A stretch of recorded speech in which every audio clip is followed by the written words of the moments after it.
சிறிய எறும்பும் பட்டாம்பூச்சியும்.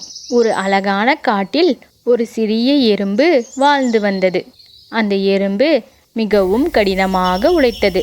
நாள் முழுவதும் தன் உணவை சேகரிக்கும் பணியில் ஈடுபட்டிருக்கும். அது எப்பொழுதும் கோடை காலத்தில் உணவை சேகரித்து வைத்துக்கொண்டு மழை காலத்தில் அதை உண்டு வாழும். அதே காட்டில் ஒரு பட்டாம்பூச்சியும் வாழ்ந்து வந்தது.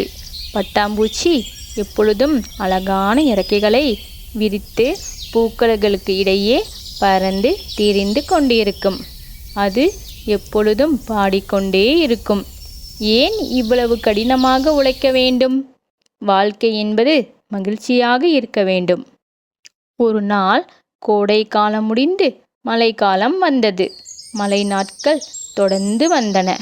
எறும்பு தன் வீட்டில் அமைதியாக இருந்தது. அது சேகரித்த உணவு அதற்கு போதுமானதாக இருந்தது. ஆனால் பட்டாம்பூச்சிக்கு என்ன செய்வதென்றே தெரியவில்லை. பட்டாம்பூச்சியால் எங்கும் பறந்து சென்று உணவு தேட முடியவில்லை. மழையில் நனைந்து பசியால் வாடியது. பட்டாம்பூச்சி எறும்பின் பின் வீட்டுக்கு சென்று, தம்பி, எனக்கும் கொஞ்சம் உணவு தர முடியுமா? நான் பசியால் வாடுகிறேன் என்று கேட்டது. எறும்பு பட்டாம்பூச்சியை பார்த்து, பட்டாம்பூச்சி, நீ எப்பொழுதும் பாடிக்கொண்டே இருப்பாய். கோடை காலத்தில் நான் உழைத்த உணவு சேகரித்த போது நீ ஏன் உழைக்கவில்லை என்று கேட்டது. எறும்பு பட்டாம்பூச்சிக்கு உணவு கொடுத்தது. பட்டாம்பூச்சி மிகவும் மகிழ்ச்சி அடைந்தது. அன்று முதல் பட்டாம்பூச்சியும் கடினமாக உழைக்கத் தொடங்கியது.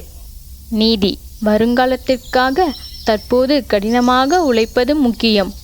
மகிழ்ச்சியாக இருப்பது நல்லது, ஆனால் பொறுப்பையும் மறக்கக்கூடாது. வீடியோவை பார்த்ததற்கு நன்றி. லைக் மற்றும் சப்ஸ்கிரைப் பண்ணிடுங்க.